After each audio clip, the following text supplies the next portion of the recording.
Escribe en los comentarios desde dónde y a qué hora nos ves. Así podré conocerte mejor. Para apoyar el canal gratis, no olvides suscribirte y darle like. Como una joven estudiante de arquitectura, se convirtió en la última emperatriz de un imperio de 2500 años, su historia parece un cuento de hadas. Amor, coronas y un poder deslumbrante. Pero tras el brillo de la corte del trono del pavo real, se escondía una tormenta que arrasaría con todo. Esta es la crónica de Farah Diba, la mujer que lo tuvo todo y lo perdió todo. Un viaje desde los palacios de Teherán hasta el dolor del exilio, marcado por la revolución, la traición y la lucha por mantener viva la memoria de un mundo desaparecido. Prepárate para descubrir la verdadera historia. El 14 de octubre de 1938, en un Teherán que bullía con las promesas de modernidad del siglo XX, nació una niña llamada Farah Diba. Su llegada al mundo no presagiaba el extraordinario destino que le aguardaba. Era la única hija del capitán Sohrab Diba, un oficial del ejército imperial iraní, y de Farideh Ghotbi. Su familia pertenecía a la clase alta, con raíces en la provincia de Azerbaiyán iraní, lo que le proporcionó una infancia cómoda y culta. Desde temprana edad, Farah mostró una inteligencia vivaz y una curiosidad insaciable. Su padre, un hombre educado en la prestigiosa Academia Militar Francesa de Saint-Cyr, le inculcó un amor por la cultura y el conocimiento. Sin embargo, la tragedia golpeó a la familia, cuando Farah tenía apenas 9 años. La muerte prematura de su padre sumió a madre e hija en una inesperada incertidumbre económica. Se vieron obligadas a abandonar su espaciosa villa para mudarse a un apartamento más modesto con familiares, una experiencia que le enseñó a Farah lecciones tempranas sobre la resiliencia y la fragilidad de la fortuna.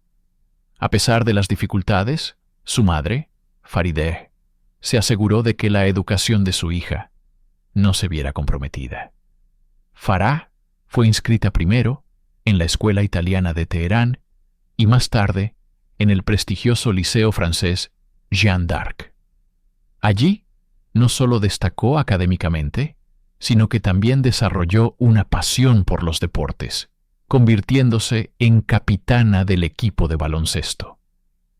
Esta niña de Teherán, que crecía entre las tradiciones persas y una educación de corte europeo, estaba forjando sin saberlo el carácter de una mujer que un día tendría que equilibrar el peso de un imperio milenario con las exigencias del mundo moderno. Era una joven determinada, disciplinada y con una visión que trascendía las fronteras de su país natal. Al finalizar su educación secundaria en Teherán, Farah Diba no se conformó con el camino tradicionalmente reservado para las mujeres de su clase. Anhelaba algo más, una carrera, una identidad propia forjada a través de la creación. Su pasión por el arte y el diseño la llevó a una decisión audaz: estudiar arquitectura en el epicentro cultural del mundo, París. Con el apoyo de su madre y una determinación inquebrantable, hizo las maletas y se embarcó hacia una nueva vida en la Ciudad de la Luz. En 1957, se matriculó en la prestigiosa École Spéciale d'Architecture. El París de la posguerra era un hervidero de ideas, un crisol de vanguardias artísticas e intelectuales que contrastaba profundamente con el Teherán que había dejado atrás. Para Farah fue un despertar. Se sumergió en sus estudios, fascinada por las líneas de Le Corbusier y los principios del diseño moderno. Su vida era la de una estudiante dedicada, lejos de cualquier lujo. Vivía con modestia, administrando cuidadosamente su presupuesto mientras exploraba museos, galerías y los cafés del barrio latino, donde las conversaciones sobre existencialismo y política llenaban el aire. Este periodo fue fundamental en la formación de su carácter y su estética. No soñaba con coronas ni palacios, soñaba con planos, estructuras y la posibilidad de construir edificios que mejoraran la vida de las personas. París le enseñó a mirar el mundo con ojos de artista y a pensar con la lógica de una arquitecta. Estaba forjando una identidad independiente, una mujer moderna iraní que buscaba dejar su propia huella en el mundo, sin imaginar que su verdadero proyecto de construcción no sería de acero y hormigón, sino el de la imagen de una nación entera. La vida de Farah Diba como estudiante de arquitectura en París seguía su curso, llena de aspiraciones profesionales y sueños de futuro. Mientras tanto, a miles de kilómetros, en el palacio de Niabaran, el monarca de Irán, Mohammad Reza Pahlavi, enfrentaba una crisis dinástica. A sus 40 años, se había divorciado 2 veces, la más reciente de la glamurosa Soraya Esfandiari Bakhtiari, debido a su incapacidad para darle un heredero varón. El futuro del trono del pavo real pendía de un hilo, y la presión para que el Shah encontrara una nueva esposa, una reina que pudiera asegurar la continuación de la dinastía, era inmensa. El destino orquestó su jugada en la primavera de 1959. Durante una visita oficial a Francia, el Shah expresó su deseo de conocer a un grupo de estudiantes iraníes que se formaban en el país. El evento se organizó en la Embajada de Irán en París. Entre los estudiantes seleccionados para saludar al monarca se encontraba una joven alta, elegante y de mirada inteligente. Farah Diba. La presentación no fue del todo casual. Ardeshir Sahedi, yerno del Shah, había conocido a Farah y quedó impresionado por su porte y educación, sugiriendo su inclusión en la recepción. Cuando el rey de reyes posó su mirada sobre la joven estudiante de arquitectura, algo cambió. No era solo su belleza lo que lo cautivó, sino su inteligencia, su fluidez en francés y la confianza serena que emanaba. En esa breve conversación, el Shah vio en ella no solo a una posible esposa, sino a una compañera, una mujer moderna que representaba el futuro que él imaginaba para Irán. Para Farah, fue un encuentro abrumador con el hombre más poderoso de su país. Poco podía imaginar que ese breve saludo en un salón diplomático parisino era el prólogo de un cambio irreversible en su vida y en la historia de su nación. El encuentro en la embajada parisina dejó una profunda impresión en el Shah. No perdió el tiempo. Lo que siguió fue un cortejo digno de un cuento de hadas moderno, pero ejecutado con la precisión de una maniobra de Estado. El monarca comenzó a buscar activamente la compañía de Farah, primero a través de intermediarios y luego con un interés cada vez más personal. Invitada a regresar a Teherán durante el verano, Farah se encontró repentinamente inmersa en un mundo que apenas conocía. Dejó atrás sus libros de arquitectura y los cafés parisinos para entrar en la órbita del poder imperial. El Shah la invitó a reuniones familiares y eventos privados, observando cómo interactuaba con su círculo más íntimo y, lo más importante, con sus hijos de matrimonios anteriores. Para Farah, fue un período de vértigo y reflexión. Estaba genuinamente atraída por la personalidad del Shah, un hombre carismático y con una inmensa responsabilidad sobre sus hombros. Sin embargo, aceptar su propuesta significaba renunciar para siempre a sus sueños personales de ser arquitecta. Significaba abandonar una vida anónima por una existencia bajo el escrutinio constante del público, un rol para el que no había sido preparada. La propuesta oficial llegó poco después, en un ambiente íntimo y solemne. El rey de reyes, el hombre que gobernaba un imperio milenario, le pidió a la joven estudiante que se convirtiera en su esposa y reina. La decisión de Farah no fue instantánea. Sopesó el inmenso deber que recaería sobre ella contra la vida que había planeado. Finalmente, aceptó. El 23 de noviembre de 1959, el palacio anunció oficialmente el compromiso al mundo. La noticia fue una sensación global. Una plebeya de 21 años estaba a punto de casarse con uno de los monarcas más poderosos del planeta. La estudiante de arquitectura se preparaba para su proyecto más grande: convertirse en la emperatriz de Irán. El 21 de diciembre de 1959, los ojos del mundo se posaron sobre Teherán. La boda de Farah Diba y el Shah Mohammad Reza Pahlavi no fue simplemente una unión, sino un espectáculo de poder, modernidad y tradición diseñado para proyectar la imagen de un Irán renacido. El evento fue una declaración política y cultural transmitida a una audiencia global fascinada por la realeza. Farah, con tan solo 21 años, se convirtió en el centro de este universo. Su vestido, una creación del joven Yves Saint Laurent para la casa Dior, era una obra maestra de tul de seda marfil bordado con perlas y pedrería, una fusión de la alta costura parisina con la elegancia persa. Pero la pieza más deslumbrante era su tiara, que sostenía el legendario diamante Noor ol-Ain, una gema de un rosa pálido de 60 quilates, uno de los más grandes de su tipo en el mundo. La ceremonia se celebró en el Salón de los Espejos del Palacio de Golestán, un espacio deslumbrante que multiplicaba el brillo de las joyas y los uniformes militares. Dignatarios de todo el mundo asistieron, presenciando un evento que buscaba rivalizar con las coronaciones europeas. Para el Shah, esta era su tercera boda, y la más crucial. Necesitaba un heredero para asegurar la continuidad de la dinastía Pahlavi.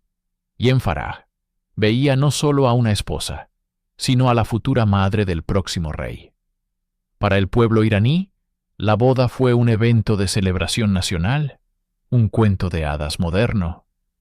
Sin embargo, bajo el brillo de la opulencia, la presión sobre los hombros de la joven reina ya era inmensa.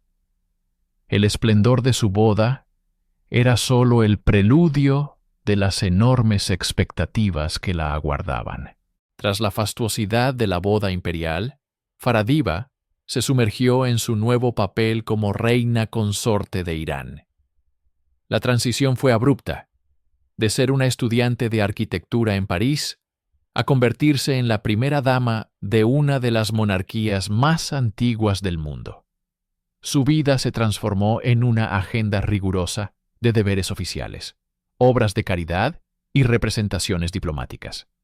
Sin embargo, por encima de todas sus responsabilidades, una eclipsaba a las demás: la obligación de dar a luz a un heredero varón. Esta no era una simple expectativa familiar, sino una cuestión de estado de suma importancia. El Shah ya se había divorciado de 2 esposas, la princesa Fausia de Egipto y Soraya Esfandiari Bakhtiari, esta última apodada la princesa de los ojos tristes, precisamente por su incapacidad para concebir un sucesor. La estabilidad de la dinastía Pahlavi dependía de la continuidad, y el trono necesitaba un príncipe heredero. Farah era consciente de que su posición, su seguridad y el afecto del propio Shah estaban intrínsecamente ligados a su capacidad para cumplir con este deber dinástico. Cada mes que pasaba sin noticias de un embarazo, aumentaba la tensión en los pasillos del palacio. Los cortesanos observaban, la nación esperaba, y la prensa internacional especulaba. Para una joven que apenas se adaptaba a las complejidades del protocolo real, esta presión era una carga monumental. Su valor como reina, a los ojos de la tradición, no se mediría por su inteligencia o su compasión, sino por su fertilidad. El futuro del imperio, o al menos así se percibía, descansaba literalmente en su vientre. convirtiendo su vida personal en el asunto más público de Irán. La ansiedad que se cernía sobre la corte iraní se disipó el 31 de octubre de 1960. Ese día, Farah Diba dio a luz a un hijo, cumpliendo con la expectativa más crucial de su reinado. El nacimiento del príncipe heredero, Ciro Reza Pahlavi, no fue un evento privado, sino un momento de júbilo nacional que aseguró el futuro de la dinastía. En cuanto se confirmó que el bebé era un varón, una salva de 21 cañonazos resonó en todo Teherán, la señal tradicional que anunciaba la llegada de un heredero al trono. La noticia se extendió como la pólvora por todo el país. Las calles se llenaron de ciudadanos que celebraban con música, bailes y vítores. El gobierno decretó varios días de fiesta nacional y se distribuyeron alimentos y dulces entre la población. Para el Shah, fue un momento de profundo alivio y triunfo personal. La línea de sucesión estaba finalmente asegurada. Para Farah, el nacimiento de su hijo fue transformador. De la noche a la mañana, su estatus cambió irrevocablemente. Ya no era simplemente la bella y joven esposa del Shah. Era la madre del futuro rey de Irán. Este hecho solidificó su posición dentro de la familia real y silenció cualquier duda sobre su papel. Se ganó un nuevo nivel de respeto y afecto, tanto del Shah como del pueblo iraní. Su popularidad se disparó. El nacimiento de Ciro Reza fue presentado como una bendición divina para la nación, un signo de prosperidad y estabilidad venideras bajo el gobierno de los Pahlavi. Farah había entregado al imperio su futuro, y al hacerlo, había cimentado el suyo propio de manera definitiva. El 26 de octubre de 1967, Irán fue testigo de un evento sin precedentes en sus 2500 años de historia monárquica. En una ceremonia de una opulencia deslumbrante, Mohammad Reza Pahlavi no solo se coronó a sí mismo como Shahanshah, o Rey de Reyes, sino que también tomó la decisión histórica de coronar a su esposa. En ese momento, Farah Diba dejó de ser reina consorte para convertirse en Shahabanu, la emperatriz de Irán. Este acto fue mucho más que una muestra de afecto personal. Fue una poderosa declaración política. La coronación de Farah simbolizaba el papel central que la mujer debía desempeñar en el Irán moderno, que el Shah quería construir a través de su revolución blanca. Al elevar a su esposa a un estatus cogobernante, enviaba un mensaje de emancipación y progreso. La ceremonia, celebrada en el Palacio de Golestán, fue un espectáculo de magnificencia. Farah lució un vestido de terciopelo verde y una capa majestuosa, pero el centro de atención fue la corona imperial, creada especialmente para ella por la casa Van Cleef & Arpels. La pieza, de casi 2 kilos de peso, estaba adornada con 1.541 piedras preciosas, incluyendo esmeraldas, diamantes y perlas. El momento culminante, cuando el Shah levantó la pesada corona y la colocó suavemente sobre la cabeza de Farah, fue transmitido a todo el mundo. Más allá del simbolismo, el título de Shahabanu otorgaba a Farah un poder real. La constitución fue modificada para designarla como regente en caso de que el Shah muriera antes de que el príncipe heredero Ciro Reza alcanzara la mayoría de edad.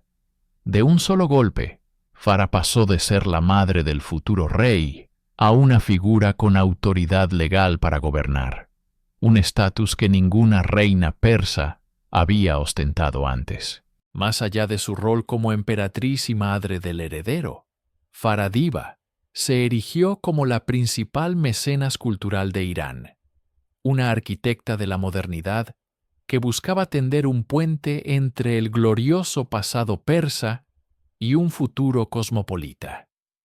Formada como arquitecta en París, poseía una sensibilidad única para el arte y una visión clara: posicionar a Irán en el mapa cultural del mundo. Su proyecto más ambicioso fue la creación del Museo de Arte Contemporáneo de Teherán. Con un presupuesto casi ilimitado gracias a los ingresos del petróleo, Faraj y su equipo se dedicaron a adquirir una de las colecciones de arte occidental más importantes fuera de Europa y Estados Unidos. Obras de Picasso, Monet, Warhol, Pollock y Bacon llegaron a Teherán, no para suplantar la cultura iraní, sino para dialogar con ella. La emperatriz creía firmemente que la exposición a estas corrientes artísticas enriquecería a los artistas locales y abriría la mente de la nación. Además del museo, impulsó festivales de renombre internacional como el Festival de las Artes de Shiraz, que atrajo a vanguardistas de todo el planeta, desde directores de teatro experimental hasta músicos de renombre. Para la élite modernizadora, Farah era un ícono del progreso, una mujer que estaba guiando a Irán hacia una nueva era dorada. Sin embargo, para los sectores más conservadores y el clero, esta apertura cultural era una peligrosa occidentalización, una importación de valores ajenos y decadentes que amenazaban la identidad islámica de la nación. Cada nueva galería, cada festival vanguardista, era visto no como un puente, sino como una traición. El legado cultural de Faraj, concebido como un vehículo de unión y prestigio, se convertía sin quererlo en otra línea de fractura en una sociedad cada vez más polarizada. En octubre de 1971, el mundo fijó su mirada en las antiguas ruinas de Persépolis. El Shah, con la emperatriz Faraj a su lado, orquestó la celebración más extravagante del siglo XX, el 2500 aniversario de la fundación del Imperio Persa, por Ciro el Grande. El objetivo era doble: legitimar a la dinastía Pahlavi, conectándola con la grandeza de la antigua Persia, y proyectar la imagen de un Irán moderno, poderoso y estable en la escena mundial. Durante días, una ciudad de tiendas de lujo, diseñada por la Maison Janssen de París, surgió en el desierto. Jefes de Estado, reyes, reinas y dignatarios de más de 60 países fueron transportados a un espectáculo de opulencia sin precedentes. Faraj, como anfitriona, supervisó cada detalle, desde la decoración hasta el histórico desfile militar que representaba a los ejércitos persas a lo largo de los milenios. El punto culminante fue un banquete servido por Maxims de París, con un menú y vinos importados de Francia, en una escala de derroche que asombró al mundo. Para la pareja imperial, era la apoteosis de su reinado, la confirmación de su lugar en la historia. Sin embargo, fuera de la burbuja de Persépolis, el evento generó una profunda indignación. Mientras se gastaban cientos de millones de dólares en una fiesta para la élite mundial, gran parte de la población iraní vivía en la pobreza. El clero, liderado desde el exilio por el Ayatolá Jomeini, denunció la celebración como un espectáculo pagano y antiislámico, un insulto a los valores del pueblo. La gran celebración, diseñada para cimentar el trono, terminó por socavar sus cimientos, exponiendo una desconexión fatal entre los monarcas y sus súbditos. El eco de los brindis en Persépolis fue ahogado por el creciente murmullo del descontento en las calles. Tras el deslumbrante espectáculo de Persépolis, la década de 1970 pareció comenzar con una promesa de prosperidad sin fin para Irán. La crisis del petróleo de 1973 multiplicó los ingresos del país, inundando las arcas del Estado y financiando los ambiciosos proyectos de modernización del Shah. Sin embargo, esta repentina riqueza fue un arma de doble filo. Generó una inflación galopante que erosionó el poder adquisitivo de la clase trabajadora y campesina. La corrupción se extendió como una plaga por los círculos gubernamentales y empresariales cercanos al palacio. ensanchando aún más la ya inmensa brecha entre una élite occidentalizada y la gran mayoría de la población, que se sentía excluida del festín. Mientras Farah continuaba con sus proyectos culturales y sociales, inaugurando escuelas y hospitales, las sombras se cernían sobre el régimen. La SAVAK, la temida policía secreta del Shah, intensificó su represión. Las cárceles se llenaron de disidentes políticos, estudiantes, intelectuales y religiosos. Los informes de tortura y ejecuciones extrajudiciales comenzaron a filtrarse, manchando la imagen de monarca ilustrado que el Shah intentaba proyectar. En medio de esta creciente tensión, una crisis mucho más íntima se desarrollaba en secreto dentro de los muros del palacio. Al Shah se le diagnosticó un linfoma, un cáncer que minaría lentamente su salud y su capacidad para gobernar. Esta enfermedad se convirtió en el secreto de Estado mejor guardado, conocido solo por Farah y un círculo muy reducido. La incertidumbre sobre la salud del monarca se sumaba a la creciente inestabilidad del país. El trono del pavo real, que parecía más sólido que nunca, comenzaba a mostrar fisuras invisibles pero profundas, presagiando la tormenta que se avecinaba. A mediados de la década de 1970, el descontento latente en Irán comenzó a transformarse en un movimiento organizado y desafiante. Desde su exilio en Irak, una figura ascética y carismática se convirtió en el catalizador de la oposición, el Ayatolá Ruhollah Jomeini. Sus sermones, grabados en cintas de casete, se contrabandearon por todo el país, difundiendo un mensaje que resonaba profundamente en millones de iraníes. Jomeini denunciaba la corrupción del régimen, la tiranía del Shah, la entrega de los recursos del país a potencias extranjeras y la erosión de los valores islámicos. Su discurso logró lo que parecía imposible: unificar a grupos dispares de la oposición, desde estudiantes marxistas y nacionalistas seculares hasta los comerciantes del bazar y las masas devotas. La situación se volvió explosiva. Una serie de eventos actuaron como detonantes que encendieron la pradera. La muerte sospechosa del hijo de Jomeini y un artículo difamatorio contra él en la prensa estatal provocaron las primeras grandes protestas, que fueron brutalmente reprimidas. Cada funeral de un mártir se convertía en una nueva manifestación, creando un ciclo de violencia y luto que alimentaba la furia popular. El incendio del Cine Rex en Abadán, donde murieron calcinadas casi 400 personas, fue atribuido por la oposición a la SAVAK, desatando una ola de indignación nacional. Para Farah y el Shah, la realidad se volvía incomprensible. Aislados en su palacio, interpretaban las protestas como obra de agitadores extranjeros o comunistas, incapaces de ver la profundidad del rechazo que generaba su régimen. La marea revolucionaria ya no era un murmullo, era un rugido que se acercaba inexorablemente a las puertas del palacio, amenazando con barrer con todo a su paso. Mientras el palacio de Niavarán se sumía en un silencio cada vez más denso, las calles de Teherán hervían con una energía opuesta. La noticia del inminente regreso del Ayatolá Ruhollah Jomeini, tras casi 15 años de exilio, era un maremoto que lo arrasaba todo. El 1 de febrero de 1979, el imán descendió de un avión de Air France en el aeropuerto de Mehrabad, el mismo del que el Shah se marcharía, y fue recibido por una de las mayores multitudes jamás congregadas en la historia de la humanidad.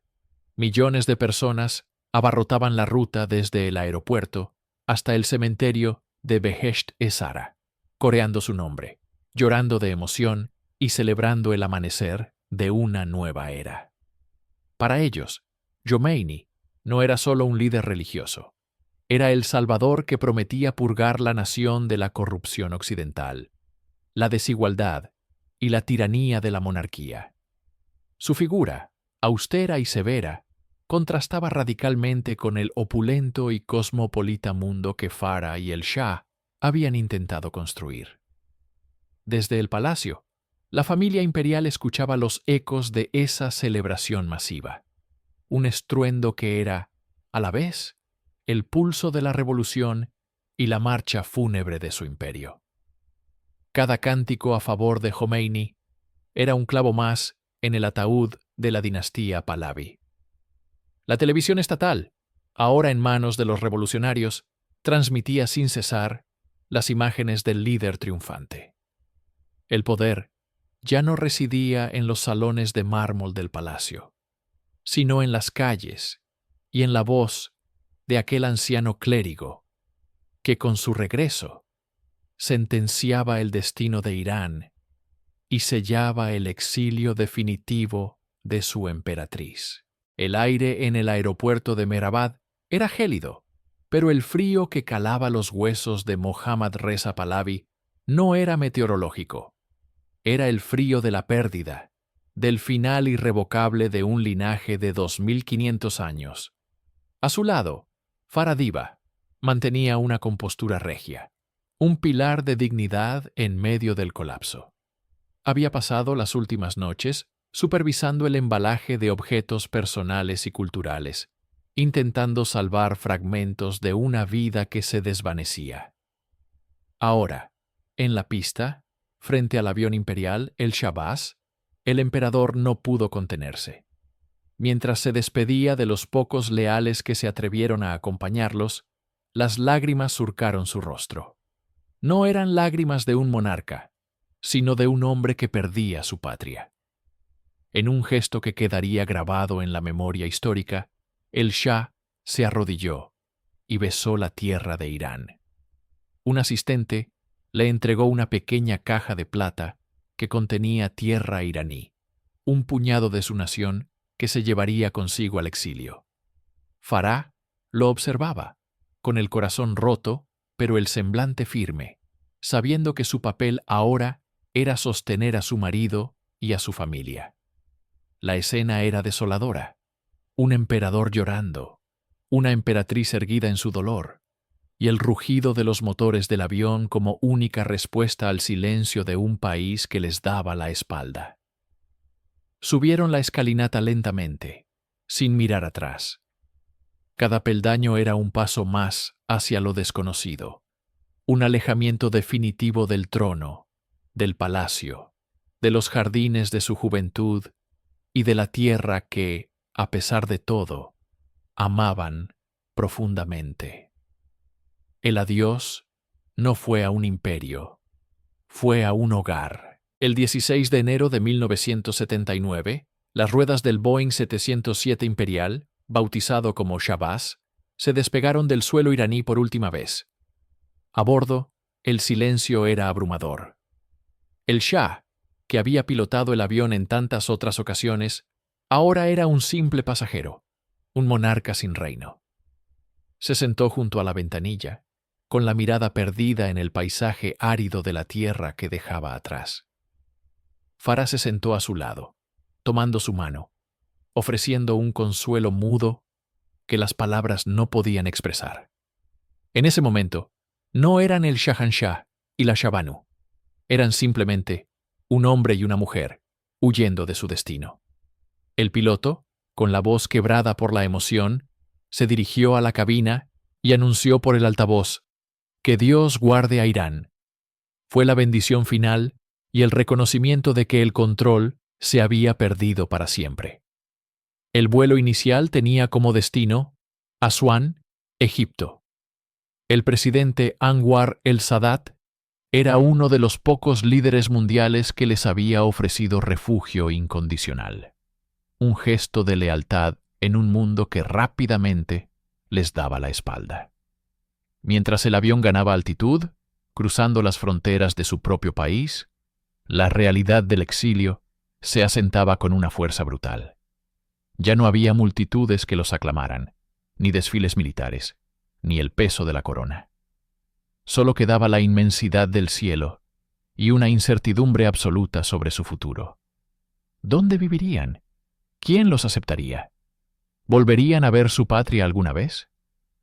Eran preguntas sin respuesta, suspendidas en el aire enrarecido de la cabina, mientras volaban hacia un horizonte que no prometía un nuevo amanecer, sino el comienzo de una larga y oscura noche. La llegada a Asuán, Egipto, fue un breve respiro en medio de la tormenta.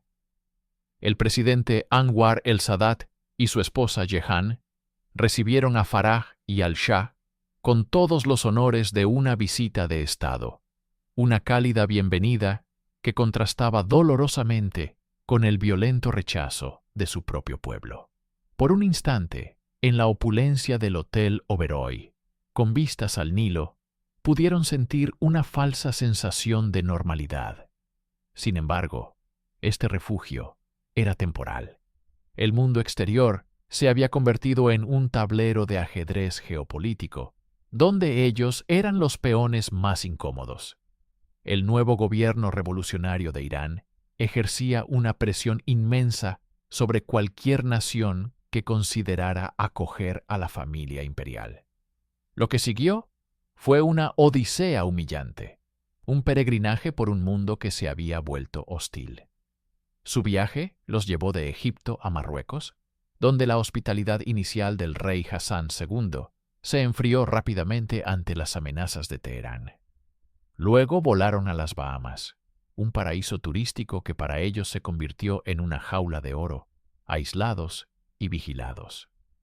Más tarde, encontraron un breve asilo en México, en una casa en Cuernavaca, mientras la salud del Shah, devastada por un cáncer que había mantenido en secreto, empeoraba drásticamente.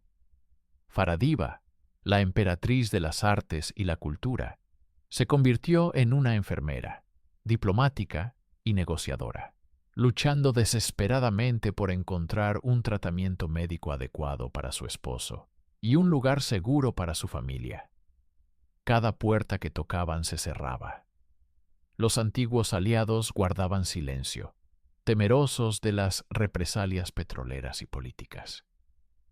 El exilio no solo les arrebató su trono y su país, los despojó de su red de seguridad y los dejó a la deriva en un océano de indiferencia y miedo. El exilio se convirtió en un amargo peregrinaje, una odisea marcada no solo por la pérdida de un trono, sino por la implacable progresión de una enfermedad mantenida en secreto durante años. El Shah Mohammad Reza Pahlavi luchaba contra un linfoma no Hodgkin, y su cuerpo, al igual que su imperio, se desmoronaba. Faradiva, la emperatriz sin corona, se transformó en su principal defensora, enfermera y única constante en un mundo que les daba la espalda. Cada puerta que tocaban parecía cerrarse. Las mismas naciones que una vez los recibieron con alfombras rojas y banquetes de Estado, ahora los veían como un problema diplomático. El presidente Carter, presionado por la crisis de los rehenes en Teherán, les concedió una entrada temporal a Estados Unidos para recibir tratamiento médico, una decisión que avivó aún más el fervor revolucionario en Irán. Pero esta estancia fue breve y tensa. Fueron empujados de un lugar a otro, de Nueva York a una base aérea en Texas, luego a Panamá, bajo el control del general Torrijos, donde vivieron en una especie de arresto domiciliario dorado, siempre bajo la amenaza de la extradición. Farah fue la roca en medio de esta tormenta. Mientras el Shah se debilitaba, ella negociaba con líderes mundiales, gestionaba su cuidado médico y protegía su dignidad de los buitres políticos y mediáticos. Vio cómo antiguos aliados y amigos desaparecían, cómo las promesas se rompían y cómo la lealtad se convertía en una mercancía escasa. La traición no solo vino de los líderes extranjeros, sino también de aquellos dentro de su círculo que buscaron distanciarse del monarca caído. Para Faraj, esta fue la batalla más dura, no contra los revolucionarios, sino contra la indiferencia del mundo y la fragilidad del cuerpo de su esposo. En medio de la traición y el abandono global, un líder mantuvo su palabra. El presidente de Egipto, Anwar Sadat, ofreció a la pareja imperial un refugio final, un gesto de lealtad y amistad que contrastaba brutalmente con la frialdad del resto del mundo. En el Cairo, en el palacio de Qubeh, el Shah pasaría sus últimos días. La enfermedad había avanzado sin piedad, y los tratamientos ya no ofrecían esperanza, solo un breve alivio. Farah permaneció a su lado, coordinando con los médicos, atendiendo a sus necesidades y, lo más importante, brindándole consuelo en sus momentos finales. Sus hijos, que estaban dispersos por el mundo, se reunieron para despedirse de su padre. Fueron días de una profunda tristeza, suspendidos en el tiempo, donde el peso de la historia y la inminencia de la pérdida lo llenaban todo. Farah le leía, le hablaba de sus recuerdos compartidos, de los sueños que una vez tuvieron para Irán, intentando anclarlo a la vida mientras ésta se le escapaba. El 27 de julio de 1980, a la edad de 60 años, Mohammad Reza Pahlavi, el Shahanshah, el rey de reyes, exhaló su último aliento. El hombre que había gobernado Irán durante casi 4 décadas moría en el exilio, lejos de la tierra que amaba. Mientras el régimen de Teherán celebraba su muerte, Anwar Sadat le concedió un funeral de Estado con todos los honores militares. Una procesión solemne recorrió las calles de El Cairo. Farah, vestida de luto riguroso, caminó detrás del ataúd cubierto con la bandera imperial iraní, una figura de inmensa dignidad en medio de un dolor insondable. El mundo observó cómo el último monarca de una dinastía de 2500 años era enterrado en la mezquita de Al-Rifai, encontrando en tierra extraña la paz que su propio país le negó. Con la muerte del Shah, un capítulo se cerró de la forma más definitiva, y para Farah Diba comenzó una nueva y solitaria existencia. Ya no era la consorte de un monarca reinante, ni la cuidadora de un esposo enfermo. Era una viuda de 41 años, una emperatriz sin imperio, y la matriarca de una familia rota por el exilio. Tras un período de duelo en Egipto, el asesinato de su protector, Anwar Sadat, en 1981, la obligó a buscar un nuevo hogar. El presidente Reagan le ofreció asilo en Estados Unidos y ella se estableció discretamente, primero en Massachusetts y luego en Connecticut, lejos del ojo público que la había examinado durante décadas. Su principal prioridad se convirtió en sus 4 hijos: Reza, Farnaz, Ali Reza y Leila. Criarlos en el exilio presentaba un desafío monumental. Debía equilibrar la necesidad de que se adaptaran a una nueva cultura con el deber de mantener viva su herencia persa y el recuerdo de su padre. Eran príncipes y princesas sin reino, portadores de un apellido que era tanto un legado como una carga. Farah se dedicó a crear un santuario de normalidad en un mundo anormal. Gestionó las finanzas familiares, supervisó su educación y trató de protegerlos de las presiones y el dolor psicológico del destierro. Su vida pública se desvaneció, reemplazada por la rutina de una madre y la pesada tarea de ser el archivo viviente de una dinastía caída. Cada objeto, cada fotografía, cada recuerdo era un fragmento de un mundo perdido que solo ella podía preservar. Se convirtió en la guardiana de la memoria, no solo para sus hijos, sino para la historia. Su papel ya no era gobernar, sino recordar, asegurar que la era Pahlavi no fuera completamente borrada por la narrativa de sus enemigos. Los años se convirtieron en décadas, y el exilio se transformó en una condición permanente. Farah Diba instalada entre París y Washington, D.C., asumió plenamente su rol como la voz de un Irán perdido. En 2003, publicó sus memorias, An Enduring Love, My Life with the Shah, un intento de contar su propia historia y contrarrestar años de propaganda revolucionaria. En sus páginas y en innumerables entrevistas, no pintó un cuadro de perfección, sino que defendió el legado de modernización, los derechos de la mujer y el progreso que, según ella, su esposo, había traído a Irán. Se convirtió en un símbolo potente para la diáspora iraní, una figura materna para aquellos que sentían nostalgia por la era prerrevolucionaria. Sin embargo, su vida en el exilio estuvo marcada por tragedias personales que eclipsaron el dolor de la pérdida de su patria. La depresión, una sombra que acechaba a su familia desde el desarraigo, se cobró un precio terrible.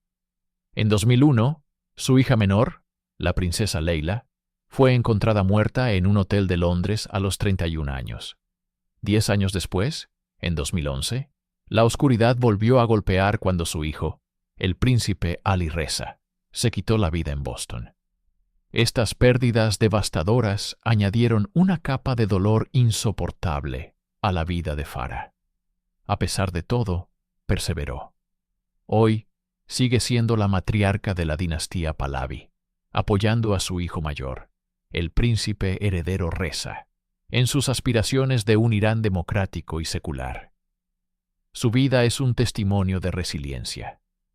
Es la historia de una joven estudiante que se convirtió en reina, una madre que perdió un imperio y 2 hijos, y una emperatriz que, incluso sin trono, nunca dejó de portar la llama de una memoria y la esperanza de un legado.